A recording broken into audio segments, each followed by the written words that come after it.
Hello दोस्तों, मैं संदीप मिश्रा आप सभी का स्वागत करता हूं आपके यूट्यूब चैनल एसएम क्लासेस में। दोस्तों, आज के इस वीडियो में मैं आप सभी के लिए केमिस्ट्री से जुड़ा हुआ सैंपल पेपर लेकर आया हूं। आने वाले दिनों में मैं बायोलॉजी, केमिस्ट्री और फिजिक्स इन सभी के सैंपल पेपर अपलोड करूंगा। और जैसे ही आपके BHU BSc nursing entrance exam के फॉर्म फिलअप हो जाते हैं, उसके बाद मैं लाइव क्लासेस भी स्टार्ट करूँगा।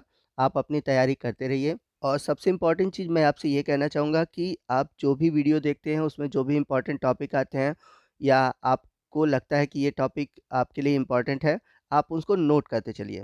और साथ ही साथ जितने भी एनसीईआरटी के बुक हैं और आपके साइड बुक हैं, उनको भी आप देखते रहिए। इस तरह से आपकी जो तैयारी है वो अच्छे से हो पाएगी और आप एंट्रेंस एग्ज़ाम को क्रैक कर पाएँगे। तो आइए आज के वीडियो की शुरुआत करते हैं। तो हमारा आज का पहला क्वेश्चन है, कीटोन का क्रियाशील मूलक है, यानी कि फंक्शनल ग्रुप ऑफ कीटोन। तो बहुत सिंपल सा क्वेश्चन है। हम सभी जानते हैं कि जो कीटोन का फार्मूला होता है, single bond C, double bond carbon के साथ ऑक्सीजन जुड़ेगा, फिर उसके बाद सिंगल बॉन्ड, या फिर आप इसको ऐसे भी लिख सकते हैं, single bond CO single bond. तो आपका राइट ऑप्शन है ऑप्शन बी। चलते हैं अगले क्वेश्चन की ओर। क्वेश्चन नंबर 2 है, निम्नलिखित में कौन क्रिस्टल है? क्वेश्चन अच्छा है, लेकिन क्वेश्चन को आप ध्यान से पढ़िएगा। पहला ऑप्शन है हीरा, दूसरा है साधारण नमक, तीसरा है ग्रेफाइट और लास्ट ऑप्शन है इनमें से सभी। तो यहाँ पर ऑप्शन में अगर हम देखें हीरा, साधारण नमक और ग्रेफाइट, ये तीनों ही क्रिस्टल हैं। तो हमारा जो राइट ऑप्शन है ऑप्शन डी है, इनमें से सभी। आइए चलते हैं अगले क्वेश्चन की ओर। क्वेश्चन नंबर 3 है, किसी विलयन का वाष्प दाब होता है? तो मैं आपको बता दूं ये क्वेश्चन इंपॉर्टेंट है और आप इस क्वेश्चन को नोट कर लीजिए। ये क्वेश्चन आपके बीएचयू बीएससी एंट्रेंस एग्जाम में पूछा हुआ है। आपके ऑप्शन है, पहला ऑप्शन है शुद्ध विलायक के वाष्प दाब में ज़्यादा, दूसरा है शुद्ध विलायक के वाष्प दाब में कम, तीसरा है शुद्ध विलायक के वाष्प दाब के बराबर और लास्ट ऑप्शन है इनमें से कोई नहीं। तो आपका जो राइट ऑप्शन है ऑप्शन बी है, शुद्ध विलायक के वाष्प दाब से कम होता है। यानी कि किसी विलयन का जो वाष्प दाब होता है, उसका वाष्प दाब शुद्ध विलायक के वाष्प दाब से कम होता है। चलते हैं अगले क्वेश्चन की ओर। क्वेश्चन नंबर 4 है, कौन सी सांद्रण इकाई ताप से स्वतंत्र होती है? यानी कि किस सांद्रण इकाई पर ताप का कोई प्रभाव नहीं पड़ता है। तो इस तरह के क्वेश्चन मैं आपको पीछे भी विलियन वाले जो चैप्टर से जुड़ा हुआ वीडियो था उसमें बता रखा हूँ। अगर आप उस वीडियो को देखे हैं तो आपको ये क्वेश्चन ज़रूर मिलेगा। तो इस क्वेश्चन का जो राइट ऑप्शन है मैं बता दूं, ऑप्शन ए है मुललता। तो मुललता सांद्रता की एक ऐसी इकाई है जिस पर ताप का प्रभाव नहीं पड़ता, यानी कि यह ताप से स्वतंत्र होता है। आइए चलते हैं अगले क्वेश्चन की ओर। क्वेश्चन नंबर 5 है, एल्डिहाइड और कीटोन का सामान्य सूत्र है। तो इस क्वेश्चन का जो राइट ऑप्शन है ऑप्शन बी है CnH2nO।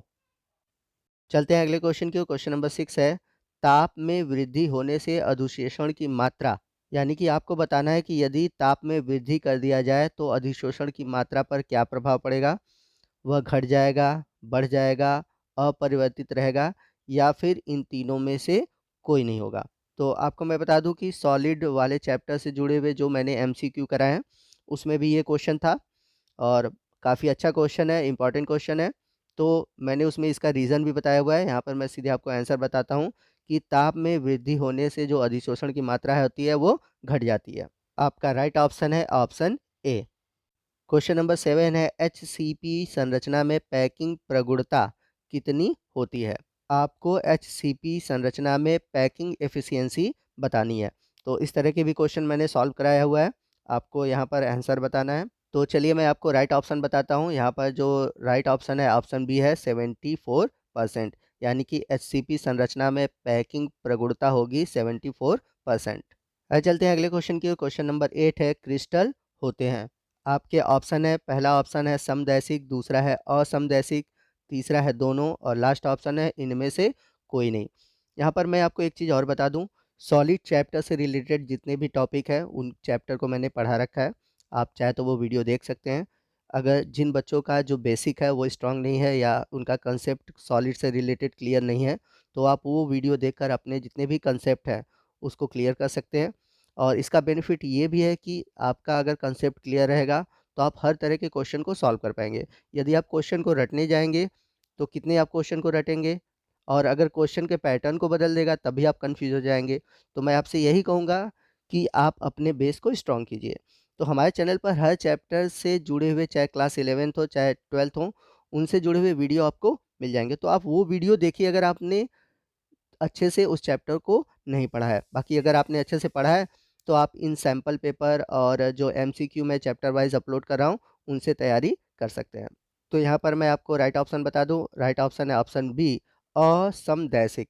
असमदैशिक क्यों होते हैं क्रिस्टल? इसका रीज़न आपको वीडियो में मिल जाएगा। आइए चलते हैं अगले क्वेश्चन की ओर, देखते हैं अगला क्वेश्चन क्या है। क्वेश्चन नंबर 9 है अभिक्रिया O2F2, ठीक है? रिएक्शन हो रहा है और प्रोडक्ट बन रहा है O2 प्लस F2। इसकी आपको अड़ुकता बतानी है। तो सिंपल सा क्वेश्चन है, इसका जो राइट ऑप्शन है ऑप्शन बी है, इसकी अड़ुकता होगी 1। कैसे होगी? यहाँ पर देख रहे हैं कि अभिक्रिया में भाग लेने वाले जो अभिकारक हैं O2F2, इसके अणुओं की संख्या कितनी है? 1 है। तो इसके अणुओं की संख्या 1 है, तो यह अभिक्रिया जो होगी, यानी कि इस अभिक्रिया की अड़ुकता कितनी होगी? 1 होगी। आइए चलते हैं अगले क्वेश्चन की ओर, देखते हैं अगला क्वेश्चन क्या है। अगला क्वेश्चन है कारक जो अभिक्रिया की दर को प्रभावित करता है। यानी कि आपको बताना है कि इनमें से कौन-सा फैक्टर है जो रेट ऑफ रिएक्शन को इफ़ेक्ट डालता है। तो हम सभी जानते हैं किसी भी अभिक्रिया को प्रभावित करने वाले कारक हैं ताप, दाब और सांद्रता। तो यहाँ पर आप देख रहे हैं कि पहला ऑप्शन है ताप, दूसरा है दाब और तीसरा है सांद्रता। तो यहाँ पर आपका जो राइट ऑप्शन है ऑप्शन डी है, इनमें से सभी। क्योंकि ताप, दाब और सांद्रता ये तीनों ही अभिक्रिया की दर को प्रभावित करते हैं। आइए चलते हैं अगले क्वेश्चन की ओर। क्वेश्चन नंबर 11 है ऑक्सीजन आवर्त सारणी में किस वर्ग में रखा गया है? यानी कि आपको बताना है कि ऑक्सीजन को पीरियोडिक टेबल में किस ग्रुप में रखा गया है। तो यदि हम बात करें आधुनिक आवर्त सारणी की, तो आधुनिक आवर्त सारणी में ऑक्सीजन को वर्ग 16 में रखा गया है। तो आपका जो राइट ऑप्शन है ऑप्शन सी है। चलते हैं अगले क्वेश्चन की ओर। अगला क्वेश्चन है एंजाइम जो दूध को दही में बदल देता है। तो सिंपल सा क्वेश्चन है, आपके ऑप्शन है माल्टेज, जाइमेज, यूरिएज या फिर लैक्टोबैसिली। तो आपका जो राइट ऑप्शन है ऑप्शन डी है लैक्टोबैसिली। आइए चलते हैं अगले क्वेश्चन की ओर। क्वेश्चन नंबर 13 है अयस्कों में उपस्थित अशुद्धि को कहते हैं। तो आप सभी ने धातु वाले चैप्टर में ज़रूर पढ़ा होगा कि अयस्कों में जो अशुद्धियाँ होती हैं उन्हें हम गैंग कहते हैं। तो आपका जो राइट ऑप्शन है ऑप्शन ए है। चलते हैं क्वेश्चन नंबर 14 की ओर। क्वेश्चन नंबर 14 है अयस्कों से गैंग को बाहर निकालने के लिए प्रयुक्त पदार्थ को कहते हैं। यानी कि अयस्क में जो अशुद्धियाँ होती हैं उनको अगर हमें बाहर निकालना है तो उसके लिए कौन सा हम पदार्थ यूज़ करते हैं। तो ये भी सिंपल सा क्वेश्चन है। तो इसका जो राइट ऑप्शन है ऑप्शन ए है फ्लस्क। यानी कि फ्लस्क का यूज़ करके हम अयस्कों से गैंग को दूर करते हैं। क्वेश्चन नंबर 15 है विलयन में विलेय तथा विलायक के मोल प्रभाज का योगफल होता है। आपके ऑप्शन है, पहला ऑप्शन है 4, दूसरा है 2, तीसरा ऑप्शन है 3 और चौथा ऑप्शन है इनमें से कोई नहीं। तो इस क्वेश्चन का जो राइट ऑप्शन है ऑप्शन डी है, इनमें से कोई नहीं, क्योंकि यहाँ पर सही आंसर दिया ही नहीं है।